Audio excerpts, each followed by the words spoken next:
Bueno, se supone que ya está bien vivo. Y ahora sí no debo tener problemas, los problemas que tenía hace un tiempo. Entonces voy a intentar en este momento hacer un resumen de lo que había intentado trabajar antes, que es muy denso porque había hablado durante un buen tiempo, pero no importa. Voy a intentar hacer un resumen lo más rápido posible de las reflexiones que ya había tenido. Entonces, pues lo que me empujaba era básicamente reflexionar sobre si reflexionar es algo de nicho. Yo de momento considero que reflexionar no es algo de nicho, pero uno no sabe. Y básicamente una de las cosas que quiero hacer es pues ver si efectivamente eso no es. Si no lo es, tratar de pensar qué posibilidades da eso. Ahora, el spoiler alert es que al final llegué a que no estoy seguro de que tenga toda la información para hacer esta conclusión. A pesar de que intenté mirar algunas diversas cosas en el stream fallido de hace unas horas, unas pocas horas. Iniciaba colocando, pues dando la información de quién es Ladislaw Beksiński. Es un pintor polaco. Yo ayer intenté tenerlo en cuenta, pero pues no lo recordaba, no lo sabía. Hola, voy a mirar quién fue, quién se conectó en este caso de stream. ¿Cómo estás? Y bueno, Ladislaw Beksiński fue un pintor polaco, es de quien tengo en este momento el fondo que está ahí atrás. Es una pintura que me pareció muy bonita, muy desoladora. La obra de Beksiński es considerada un referente dentro del terror y el surrealismo. Como pueden ver, es divina. Y por lo menos en pintura y en dibujo es muy interesante. Bechinsky tiene una cosa y es que cuando le dio por trabajar con la con Microsoft Fotos, bueno, una cosa de fotos de Microsoft que era como el Windows Media, se me olvidó el nombre del editor de video de Microsoft, pero bueno, era parecido y bueno, esta es una de las fotos. Ese es el tipo de trabajos que comenzó a hacer con Windows y pues bueno, podrán ver que no es que sea la cosa más maravillosa que uno haya visto en algún momento de su vida, ni es algo que parezca disruptivo. Incluso puede parecer un poco grotesco, incómodo, no de la manera, no como es incómoda o grotesca la otra parte de su obra, por ejemplo esto o esto que es una maravilla, que es grotesco pero es maravilloso, sino que es grotesco de una manera que tal vez no resulte agradable. Entonces, en este caso, pues, Ladislao Beksiński es una referencia que quería tener en cuenta porque ayer, cuando estuve haciendo el en vivo, no recordaba ni su nacionalidad ni lo pude analizar completamente, ni lo pude pensar completamente. Él es una referencia. Hoy mientras estaba tratando de transmitir, que estaba un poco problemático la transmisión, entonces intenté también me sucedió un pequeño lapsus y lo que terminé diciendo era que el alien del tercer pasajero, eh, sí, creo que es el octavo pasajero, del octavo pasajero estaba basado en algún monstruo de Slice lo cual es mentira. Lo corregí en ese momento, pero lo quiero retomar porque él era, ese diseño fue basado en H.R. Giger, que es otro pintor muy interesante de hecho, se murió hace no mucho. Él colaboró con el octavo pasajero, creo que con Prometheus también, con toda esa vaina de Prometheus y la otra cosa de Alien, que no me acuerdo ahorita cómo es que se llama. Bueno, Prometheus y Reborn, no, Reven, bueno, eh, la otra, no recuerdo cuál es la otra película, también él trabajó con ellos y básicamente quería pues traerlo a colación porque porque me encanta tener en cuenta diferentes artistas. De hecho, voy a ver cómo me hago un fondo con el erotismo oscuro de Giger, que es un tipo de cyberpunk muy raro, que espero que no me dé problemas en ningún momento, pero bueno. Y eso era como unas cosas así, unas cosas ahí que quería tener en cuenta y de las cuales quería hablar de momento, lo de Bechinsky, lo de Giger. Y quería también tener en cuenta esto, entonces, ¿qué es? Bueno, preguntas se pueden hacer muchas, ¿no? ¿Qué es reflexionar y cosas así? Yo no voy a responder esas cosas, qué es un nicho, y, y bueno, se pueden hacer múltiples preguntas que son las que normalmente yo hago al momento de leer un texto. Sin embargo, no me siento completamente seguro tratando de abordar el tema de esa manera. Así que bueno, una vez terminado lo de Bechinsky, quiero como tener en cuenta, como dar a conocer algunos autores que hay, bueno, autores hasta cierto punto, como autores de streaming o autores de videos, que considero que son muy relevantes al momento de tratar de introducirse en el mundo de la filosofía o de la reflexión en general. En, entonces, dentro de esos, el primero al que uno probablemente se acerca es este tipo, es maravilloso, se llama eh, Darío Steinschreiber, es de ascendencia judía. Él básicamente lo que hace es, yo le digo vulgarización, no porque quiera eh, por debajear o porque quiera considerar que la obra de Steinschreiber es menor o considero que su labor es importante, a pesar de que tiene muchísimas críticas. Eh, porque la manera en que él aborda a los autores tiende a ser muy problemática.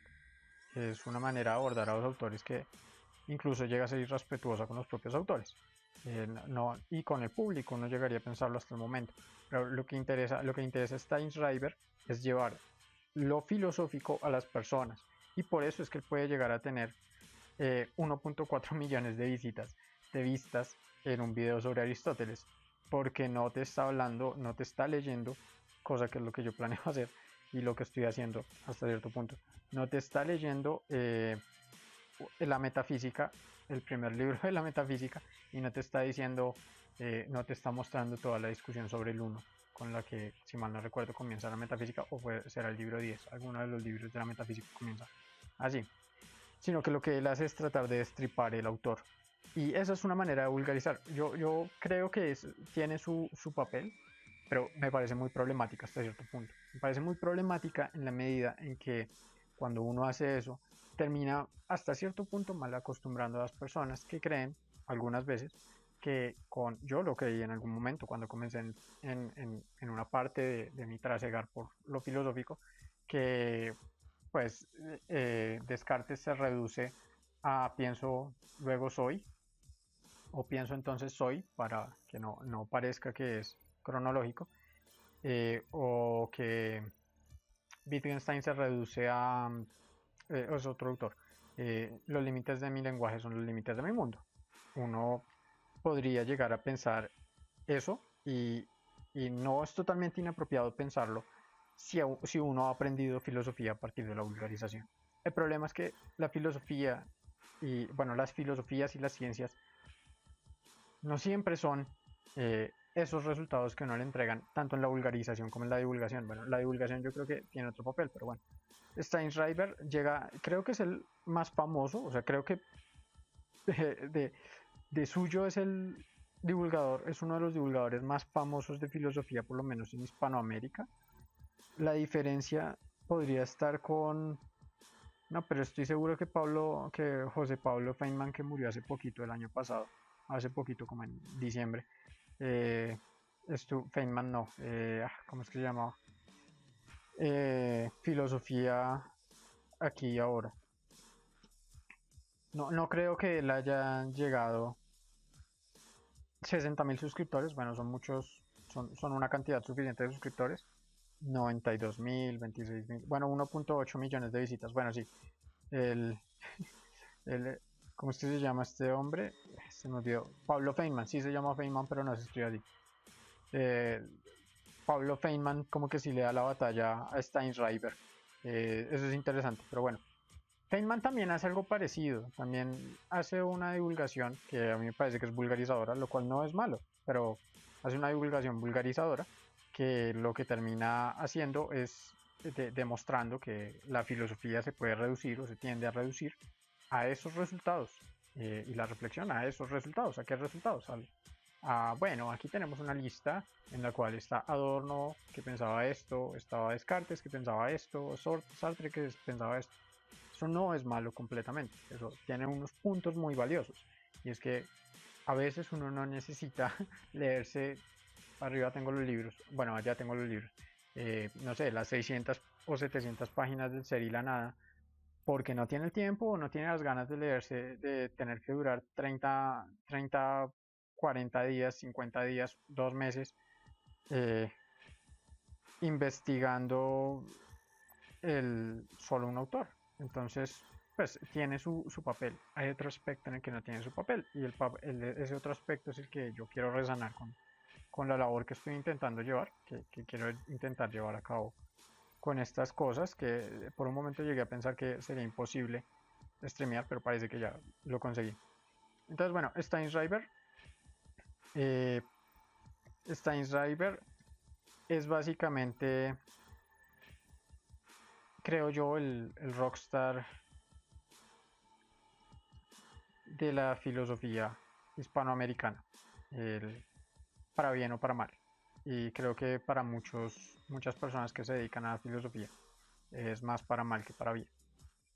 Pero creo que tiene cosas muy interesantes, digamos, si uno quiere ir a mirar, Mentira la Verdad es un programa maravilloso, a pesar de que vulgariza filosofía. Es un programa maravilloso en el que tú te encuentras cosas tan bonitas como esta en este primer episodio, si mal no recuerdo, es en este. Hay un episodio en el que ellos retoman un aforismo de Nietzsche. No lo analizan, simplemente lo retoman y lo tratan de interpretar, eh, interpretar teatralmente y además como de traerlo a cuento para acompañar la reflexión. Eh, bueno, Steinschreiber es una posibilidad, pero comparemos Steinschreiber con Jordi Wild, por ejemplo, que Jordi es una bestia del stream, 10.8 millones de suscriptores. Y Steinschreiber tiene eso de visitas, mientras que Jordi tiene 815.000, 1.3 millones, bueno, esto es en el podcast, que es muy bueno, 1.2 millones de visitas, 1.1 millón, 1.2 millones, 1.3. Mientras que Steinschreiber en su canal tiene creo que muchos menos suscriptores. De hecho yo ni siquiera sabía que tenía canal hasta hoy que me puse a investigar. Bueno, me puse a buscar la información. Facultad libre 1.4, 1.2, 1.1, 707.000. Bueno, ya aquí se le bajó. 979, 1.5. El amor. ¿A quien no le vende el amor? Foucault 1.2 millones. Kant 70.000. Es que Kant nunca vende. Futurock, que es en lo que él trabaja en la emisora. Steinschreiber ya con su canal tiene como 90.000 vistas. 500 de Picuro, qué lástima. Bueno, ya se va viendo el nivel, que mientras Steinschreiber tiene ese nivel de visitas, es hoy lo que quiero revisar es la reflexión. ¿Qué es reflexionar? Eso es lo que quiero revisar, es la hippie. Entonces, estoy mirando, haciendo una comparativa, digamos, Steinschreiber, que es considero un rockstar de la divulgación filosófica, respecto a alguien como Jordi Wild, que está entre los grandes, pues todavía ni siquiera creo que no es ni siquiera el más grande. Yo no estoy completamente al día con esto de los streamers pero digamos, este tipo que es muy bueno, tiene 10.8 millones de suscriptores. El Rubius, que el Rubius tiene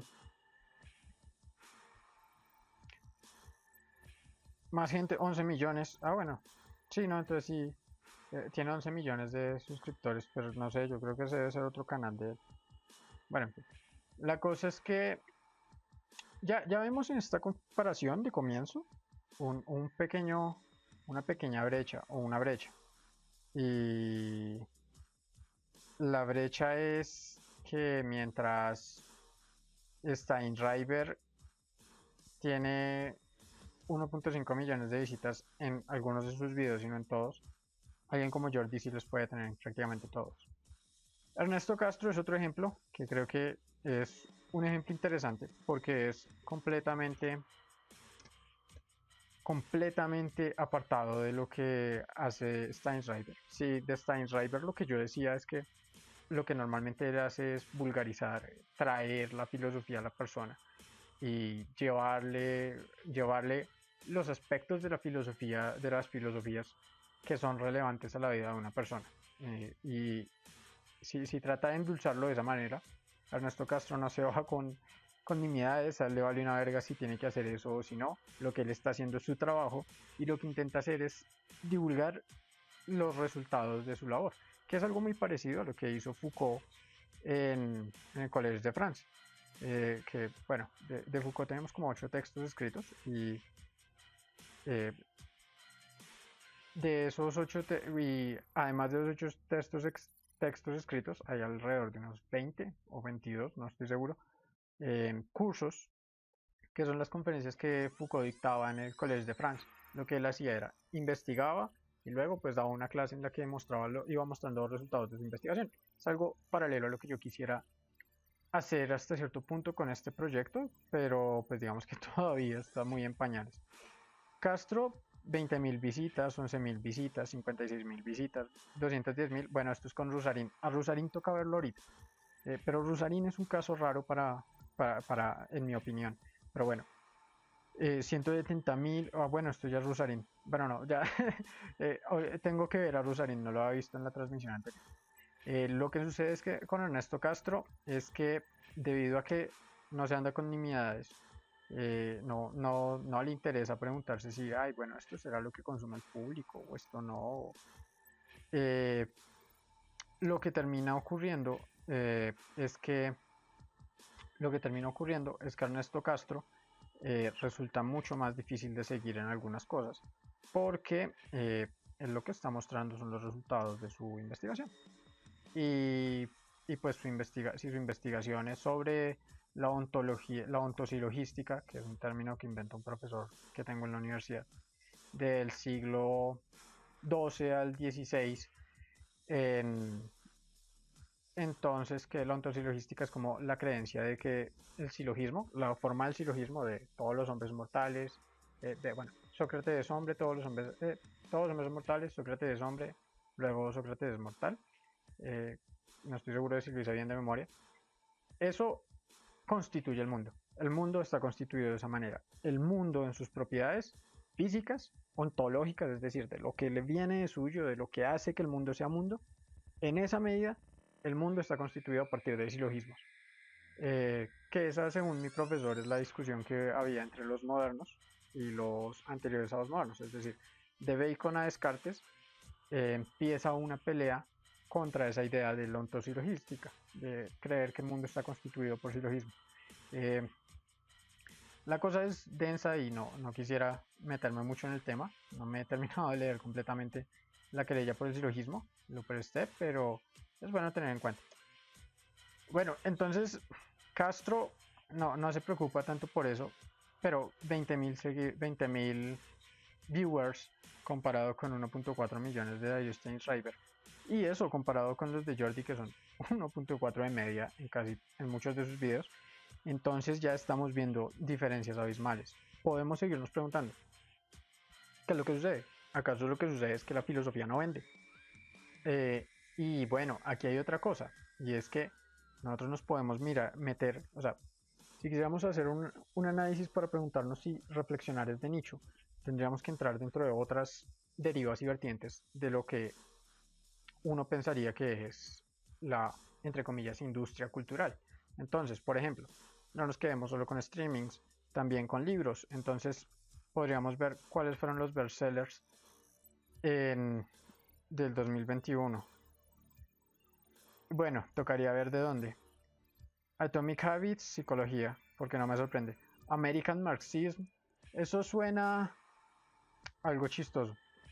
Bueno, y son de Amazon. Y ver, comparar cuántas ventas hicieron ellos respecto a los bestsellers filosóficos. Por ejemplo, el de Pigliucci, de qué es ser, cómo ser estoico, si mal no recuerdo, que fue un bestseller, pero ya hace un buen tiempo, de Massimo Pigliucci.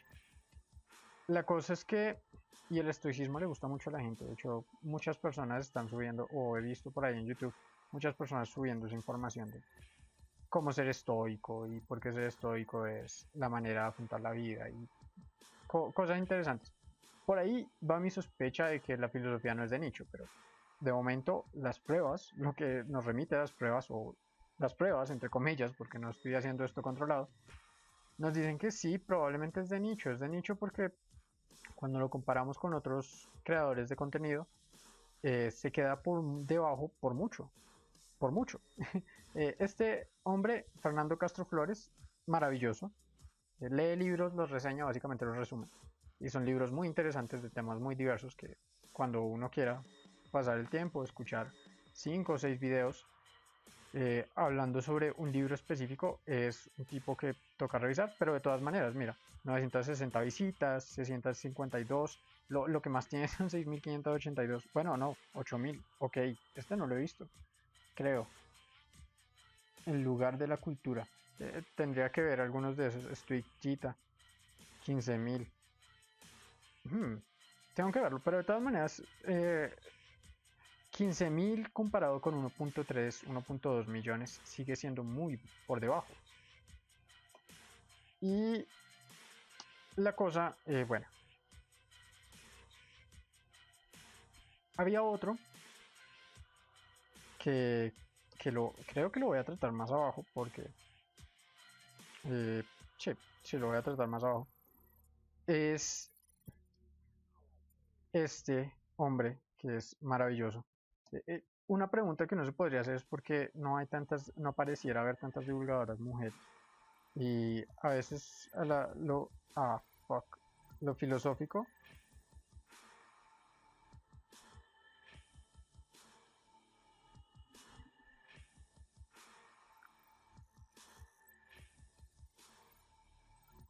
no, la hippie, no me refiero solamente a reflexionar desde lo filosófico.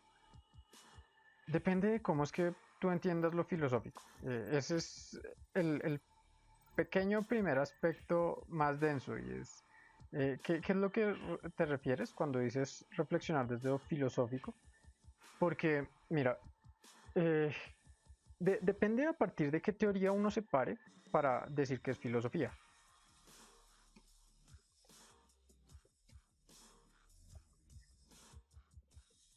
Porque depende de desde dónde te pares, porque si consideras que lo filosófico, la filosofía es una disciplina interdisciplinaria, es decir, una disciplina que depende de múltiples disciplinas para hacer sus análisis, entonces el análisis filosófico tendría que hacer algo como lo que yo estoy tratando de hacer, que es recabar información de múltiples fuentes que sean variadas, para sacar unas conclusiones que tiene que sacar después de mucho trabajo. Pero si tú partes de la suposición de que la filosofía no es eso, sino que es otra cosa mucho más trabajada hasta cierto punto, como de un tipo específico y distinto, entonces no, no, no creo que lo sea, porque si tú consideras que lo filosófico tiene que partir de, no sé, el análisis metafísico o más general de las afirmaciones, entonces probablemente no. Lo que yo estoy haciendo en este momento, tú lo remitirías o alguien lo remitiría más bien a un tipo de metafísica, de sociología, perdón, de sociología o de psicología, que de hecho eso fue una discusión como a comienzos bueno, a comienzos no, a finales del siglo XIX, como entre 1850, bueno, entre 1820 y 1800, bueno, y 2000, bueno, y 1920 más o menos, hubo una brecha entre, como cuando se fueron estableciendo muchas de las cosas que luego constituyen la psicología, hubo una inconada lucha, y de hecho la inconada lucha viene de antes, entre lo que sea psicología y lo que sea lógica. Y en esa medida, si la filosofía tiene que reducirse a la lógica, la filosofía tiene que, en su lógica, tiene que reducirse a la psicología o no. Y si la filosofía, para hacer sus análisis filosóficos, tiene que tener en cuenta principalmente lo psicológico. Entonces, bueno, eso por ese lado que... Eso por ese lado. Entonces, no estoy seguro de que sea un análisis filosófico. Eh, y yo, esto de...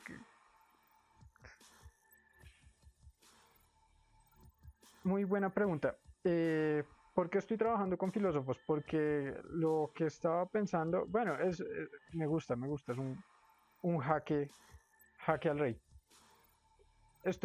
Y de hecho eso, como ya lo he indicado, antes había, bueno, intenté hacer este en vivo y tuve problemas y de hecho en este momento parece que tengo algunos pequeños, no muy graves problemas. Pero dentro de lo que estuve trabajando, que es lo que aparece en este blog de notas, que fue lo que hice, había una cosa que alcancé a decir y fue,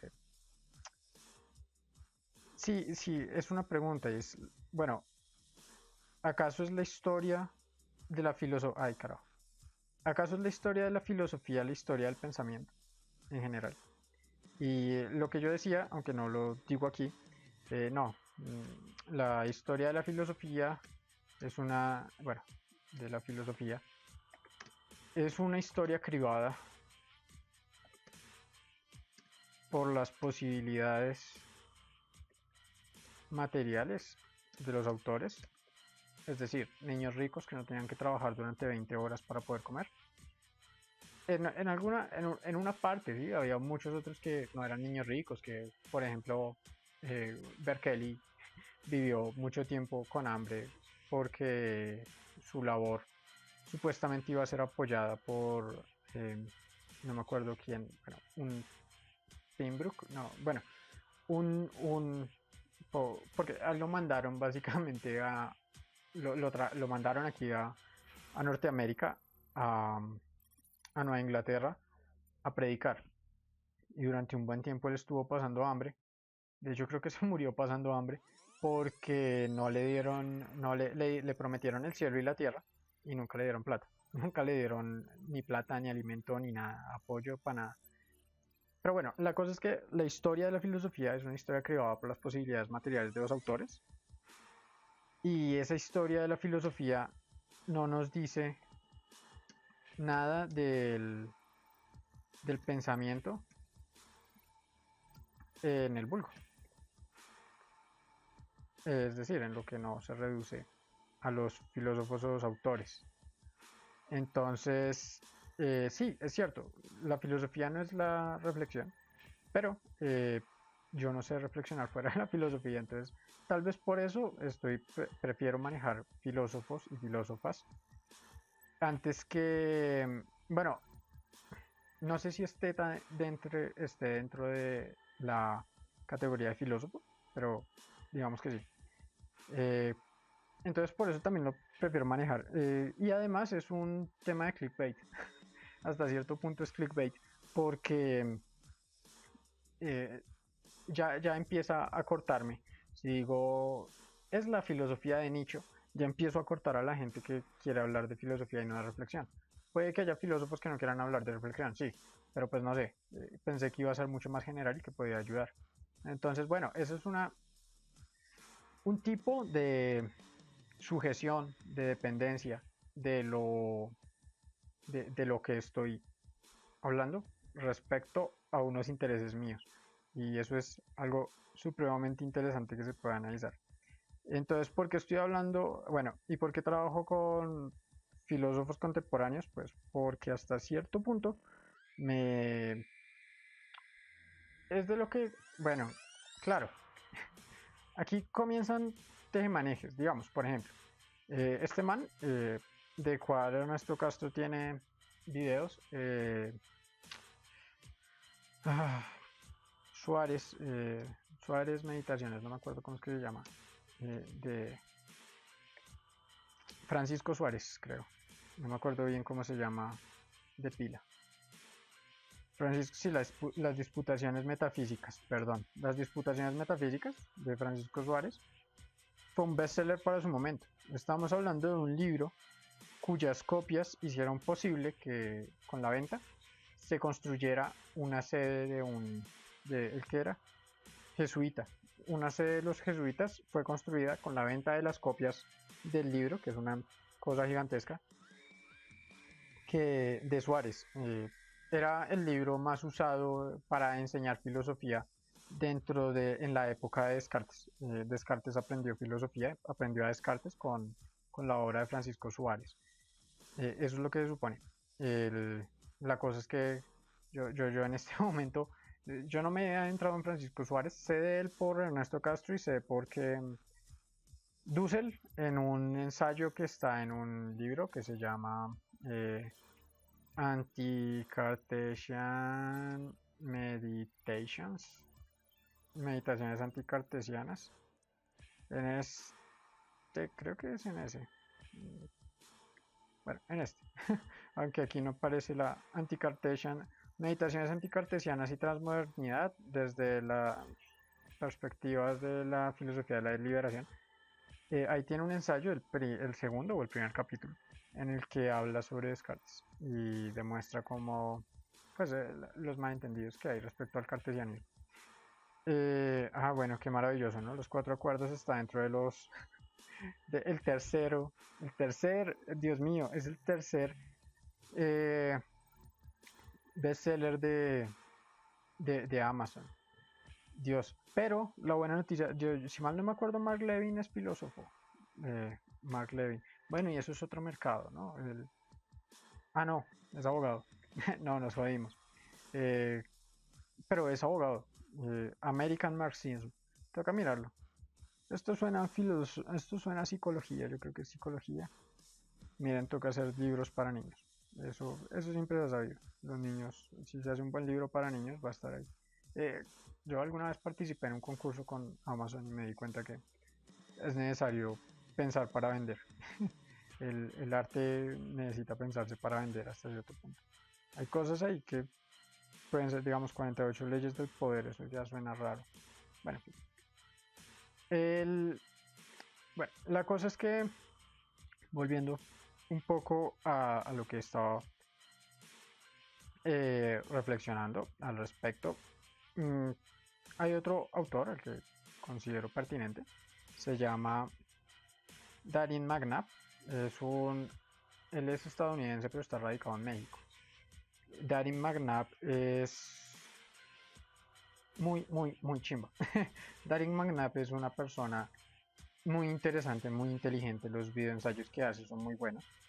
A veces son pesados, él hace e intenta hacer lo que creo que en parte él me dio un poco la idea y hay otro que también me dio la idea. Pero lo que él intenta hacer es coger el libro y demostrar parte a parte como con un muy buen trabajo qué es lo que explicarlo y es muy bonito. Pero vean, 239.000 suscriptores comparado con 10 millones, 10 punto, ¿cuánto? 3 millones que tiene Jordi en el rincón de Giorgio o con los 11.2 que tiene Rubius, 11.2 millones. ¿Será que sí? No creo. No puede tener tan poquitos. Rubius, a ver, que de por sí es mucha gente, ¿no? Es la cantidad de gente. Así, 11.1 millones. Entonces que había otro canal que tenía 40.3 millones de suscriptores, Dios mío. Comparado con eso, creo que sí es de nicho. Pero la pregunta que hace la hippie es muy cierta, muy apropiada. Pero entonces los filósofos son los únicos que reflexionan. Y como ya lo dije, no, no creo.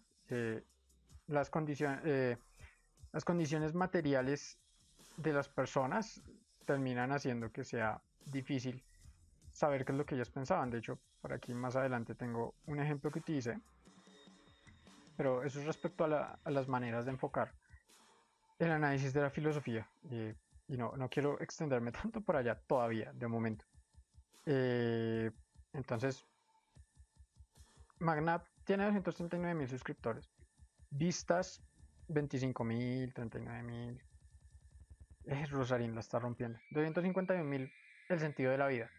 Eso es una de las cosas que a mí. ¿Y se acuerdan que uno de los videos más vistos de Steinreiber es el amor, el sentido de la vida? Hay cosas que venden. Hay cosas sobre las cuales reflexionar vende. Y estoy seguro de eso. Y no solo estoy seguro de eso, estoy seguro de que hay una manera mediante la cual se puede demostrar, todavía no sé cuál, mediante la cual se puede demostrar que el problema que tenemos con lo que supuestamente es la superficialidad del pensamiento contemporáneo y el exceso de información que supuestamente hay, esa distinción que se supone que se puede hacer entre conocimiento e información, yo creo, tengo cero dudas, pero también tengo cero pruebas. No tengo pruebas, pero tampoco dudas, es que el sentido de la es que hay una manera mediante la cual se puede vender la reflexión, que es la que no se está utilizando. Eso es algo que llevo pensando un buen tiempo. Eh, Rusarín es un fenómeno, y Darin Magnap yo creo que es un fenómeno que todavía no se ha vuelto fenómeno de interfaz dentro de lo que estoy explorando, pero creo que ya va para allá. Bueno, aquí están dos ejemplos, espero que Leonor Silvestri nunca sepa que hablé sobre ella, pero si llega a enterarse que sepa que lo hago porque es una mujer maravillosa, si se considera mujer, y es una autora muy interesante, y es muy interesante conocerla, reconocer su labor. Y lo que hace, eh, la diferencia entre, creo yo, Magnap, Fernando Castro y Ernesto Castro respecto a Darío Steinschreiber es que Ernesto Castro, Fernando Castro y Darín Magnap hasta cierto punto se enfocan más en la investigación, en la labor académica, y Steinschreiber parece enfocarse más en la labor eh, divulgativa. Porque digo que Magnap tal vez se vuelva como una interfaz dentro de esas posiciones. Es que Magnap, desde que abandonó la universidad, parece que está dándole nuevos rumbos a su investigación y a su manera de hacer filosofía. Eso se ve un poco en él tiene una lista de videos que se llama, es muy buena, de hecho ahorita la remito a ella, Dogmatismo, Ideología y Conocimiento. Y en esta él alcanza a hablar, si mal no recuerdo, o si no es en esta, entonces en una que me encantó, que se llama, ay, es sobre las moscas, diablos. Bueno, por ahí está. Eh, chi- eh, Debe estar en esta lista de videos sin categoría. Eh,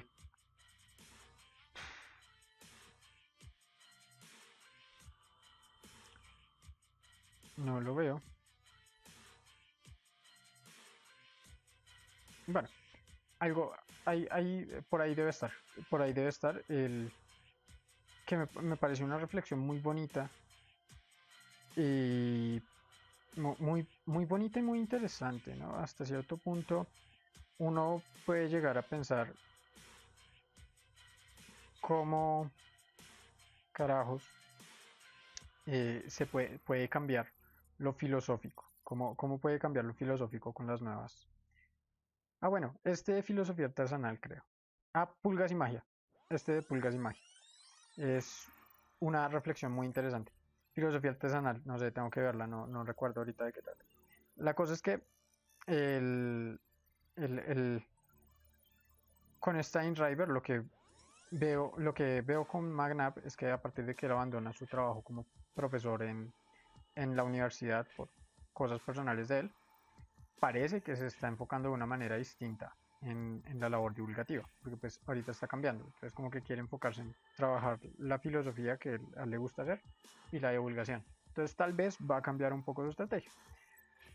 La diferencia entre ellos y Leonor Silvestri y Diego Rusarín, pero más Leonor Silvestri, porque Diego Rusarín para mí es una rara avis que todavía no conozco muy bien, es que Leonor depende mucho más de su, no, no tanto, pero depende mucho más de su visibilidad en redes.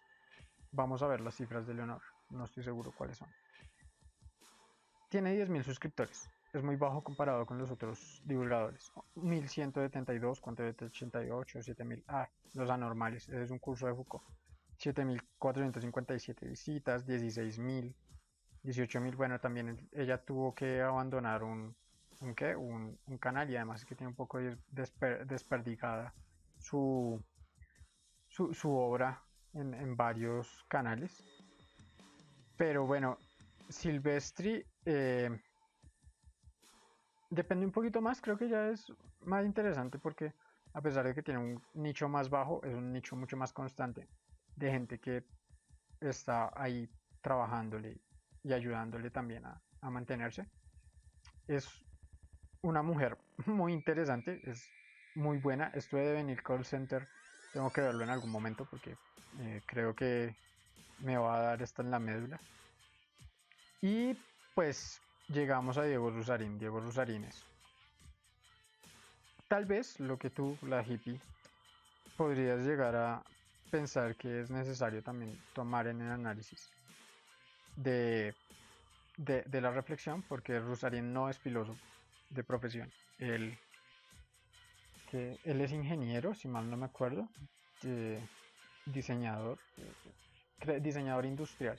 Se dedicó al diseño industrial, se enfocó en el negocio de la comida, en diseñar comidas, diseñar cosas para, ¿cómo se llama esto? Eh, para restaurantes, menús y eso. Y Rusarín ha sido, o sea, el tipo ha subido como un meteorito. O sea, como un meteorito es como un meteorito. Yo recuerdo que lo vi hace mucho tiempo, tal vez unos 5 o 6 meses, haciendo unos envíos como con gente. Lo vi con Casado, que es un filósofo de la escuela del materialismo filosófico, unos españoles que se encargan de hacer filosofía, con que hace filosofía de la cosmología. Y estaba hablando y unos temas, y Rusarín es un influencer filosófico muy interesante. El tipo se hace, bueno, no sé si se hace top, pero una cosa que fue top de él es que le gusta debatir y tiene este maravilloso debate que me parece muy malo, la verdad, entre Carlos Muñoz y Diego Rusarín. Me parece muy malo porque creo que Rusarín estaba más enfocado en meter la llaga el dedo en la llaga, y estaba más enfocado en demostrar que de una manera un poco atarbana, brusca, que Carlos Muñoz no tenía la más puta idea de lo que estaba diciendo. Y Muñoz pues estaba actuando un poquito como un muñeco de sparring. En un punto ya era como, ya está muerto, ya déjalo en paz. Pero me parece un muy mal debate, un muy mal debate. Me parece que Rusarín no llega a ser efectivo. No, no, es demasiado brusco para tratar para debatir con esa persona. Y, y lo tenía todo de frente. O sea, la principal objeción que le hizo Muñoz es que tú estás votando mala vibra, y como estás votando mala vibra, la mala vibra aumenta el mundo y el mundo se vuelve un mundo de mala vibra. Y yo en cambio estoy votando buena vibra. Y es como, bueno, pues sí, o sea, con eso ya sabes que el debate probablemente la justa se puede ganar. Rusarín es un ejemplo raro, es de verdad un ejemplo muy raro, porque los análisis que él tiende a hacer de algunas cosas son muy superficiales y de otras tienden a ser muy interesantes. Y además, él hace unos análisis mucho más complicados, mucho más interesantes de cosas en las que probablemente no se metería a fondo un Ernesto Castro o un Steinreiber o un eh, Fernando Castro Flores o este tipo que ya se murió, José Pablo Feynman, eh, que de hecho le daba la para a Ernesto Castro hasta cierto punto. José Pablo Feynman fue una introducción antes de que Steinreiber se volviera famoso.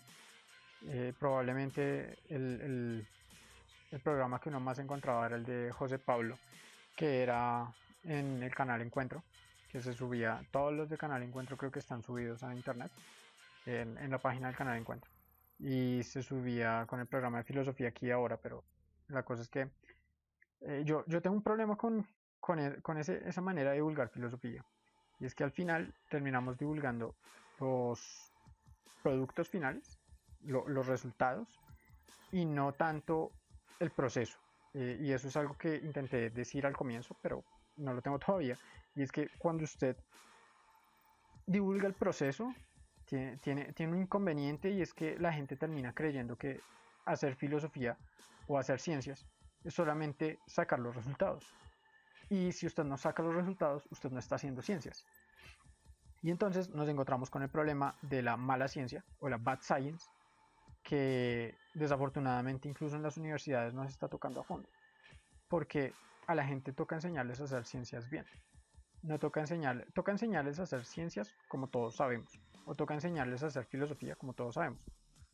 Eso es un grave problema porque eh, como lo que todos sabemos, y digamos que ahí uno podría pegarse de una cosa que es eh, de Gastón Bachelard, la idea de Gastón Bachelard de los obstáculos epistemológicos, básicamente la cultura y la educación nos ponen unos obstáculos porque no avanzan al mismo ritmo en que avanzan las ciencias o la reflexión filosófica incluso.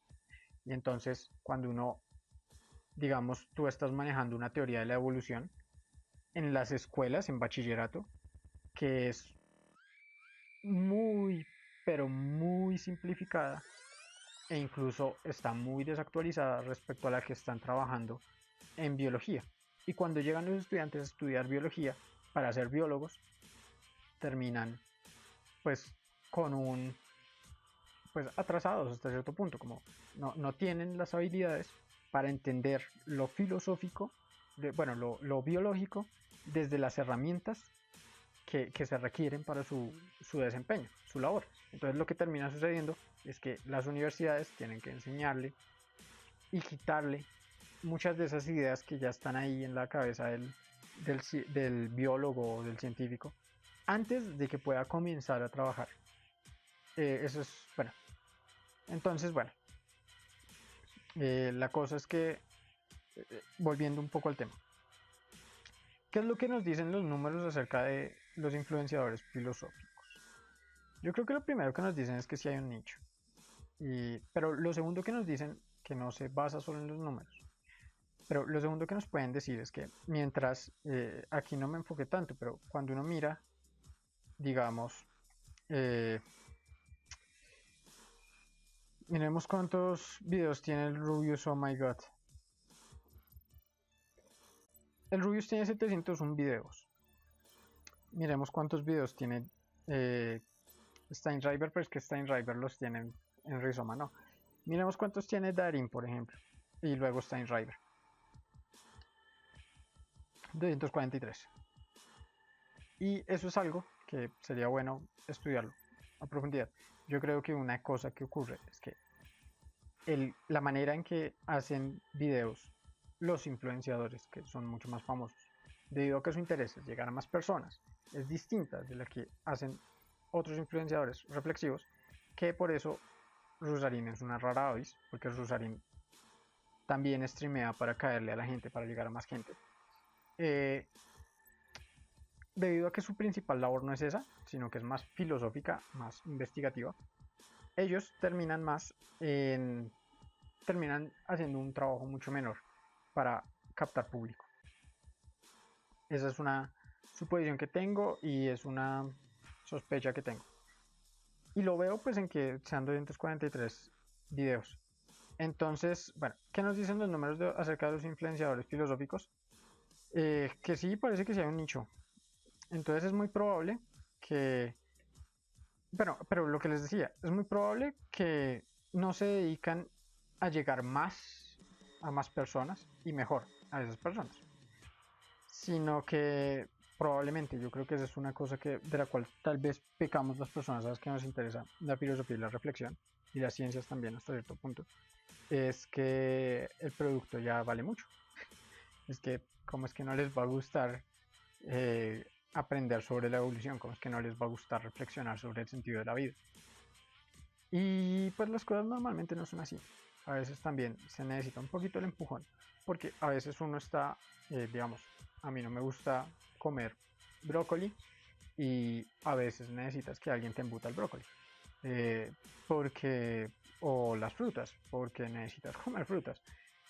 Entonces, bueno, yo creo que esto es bueno tenerlo en cuenta. Bueno, ya los números de vistas y de videos. Hay una frase de Mario Bunge, que es una frase que normalmente le ponen y le quitan, y es la de eh, la alternativa a hacer filosofía es hacer mala filosofía. Yo ayer o hoy leí una que no sé de dónde la citan, que dice que la filosofía puede ser ignorada, pero no evadida. Ahora, lo que nos preguntó la hippie hasta cierto punto es muy apropiado. Y es, esto es un problema, porque el problema es que aquí nos están diciendo que siempre se hace filosofía, de una u otra manera. Y entonces uno podría preguntar si la filosofía es inherente a ser humano, o si la filosofía es igual a la reflexión, o si la filosofía es parte de las propiedades del aparato cognitivo, existencial, espiritual, no sé, cognitivo, existencial, espiritual, social, institucional,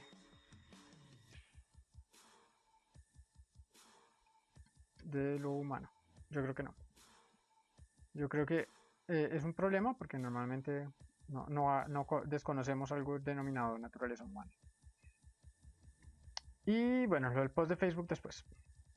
Hay argumentos que van a favor de la idea de que a la gente no le gusta reflexionar. El argumento principal que yo utilizaría desde un campo que conozco mucho mejor, que es el de la psicología, pero no conozco tanto, ¿sí? Conozco un poco, es el de la sobrecarga cognitiva. Y es que supuestamente, y digo supuestamente porque creo que ahí hay un poco de ideología, supuestamente las personas preferimos, o sea, estadísticamente se ha demostrado que le prestamos más atención o nos sentimos más cómodas en situaciones en las cuales no tenemos que prestar tanta atención focalizada, porque eso nos termina agotando y nosotros necesitamos tener un reservorio de energía y necesitamos mantener nuestra energía en caso de que se presente algo inesperado, como que un animal salga de la nada y te trate de comer. Entonces, la sobrecarga cognitiva se supone que mostraría que a las personas nos gusta más pensar menos, porque pensar consume mucha energía. Yo creo que hasta cierto punto es cierto y hasta cierto punto no lo es, porque creo que hay un aspecto en el que hay ideología metida y en el cual pues suponemos que tal vez tendríamos que mirar las investigaciones a fondo. Estamos ya suponiendo lo que queremos demostrar, que la gente prefiere no cansarse a cansarse. Y es que hay casos específicos en los cuales las personas no actúan como se supone que deberían actuar, como racionalmente se supone que deberían actuar. Y bueno, uno podría demostrar que la sobrecarga cognitiva es algo que influye dentro de alguna parte, dentro del aparato cognitivo, antes de siquiera tomar una decisión. Entonces uno podría decir que es una discusión de otro nivel, pero bueno. La cosa es que eh, creo que hay aspectos en los cuales la ideología termina imbricándose, y cuando hablo de ideología hablo de aquello que no está demostrado de una manera específica, no, digamos, no te está diciendo esto es así por estas pruebas, sino que lo que te está diciendo es esto es así eh, y ya. eh, Esta es la constitución del mundo. No se está remitiendo a objetos adicionales a ella, sino que tiende a explicarlo todo con sus propios términos. Sería una manera más fácil de aplicarle como sí, básicamente la ideología por eso terminaría subsumiendo, devorando, consumiendo todo, digamos como termina consumiendo desde la negación hasta la afirmación, desde decir no hasta decir sí, desde contradecir hasta afirmar. Entonces eso para mí es parte de lo que podría pensarse como ideología. Ahora, no, esa no es la manera en que normalmente se toma. Ideología tiene una perspectiva muy general, como dada por las investigaciones de Althusser y de Marx, y, y otra un poco más específica que ya está dada por las investigaciones de Mayhem y Darin McNabb en la lista de reproducción que les mostré, lo analiza, pero maravilloso, y pues los autores, obviamente toca leer a los autores, pero pues bueno, mi posición es un poco que el, nosotros estamos completamente permeados del positivismo francés y en esa medida estamos permeados, por ejemplo, de Comte, eh, eh, estamos permeados de Comte, de múltiples autores adicionales. Yo no diría que sí, la hippie, yo tendría mis dudas respecto a eso de que preguntarse es inherente al ser humano. Sí, Aristóteles dice que, ¿cómo es que dice en metafísica? Al hombre le gusta conocer y muestra de ello es su amor por el sentido de la vista, si mal no recuerdo. Ya, yo tengo pues eso ha sido muy influyente en estética y en filosofía. Yo al día de hoy, digamos que ya no estoy tan seguro, digamos, de eso. Pues, digamos, a mí me gusta mucho más el gusto y el olfato, me gusta mucho más. Y me intereso y me siento mucho más atraído por lo olfativo y lo gustativo, digamos. Y incluso hay discusiones pues sobre cuáles son los sentidos, ¿no? Si, y, digamos, si dentro del oído debemos ingresar el sentido del equilibrio o la propiocepción como entra dentro de los sentidos.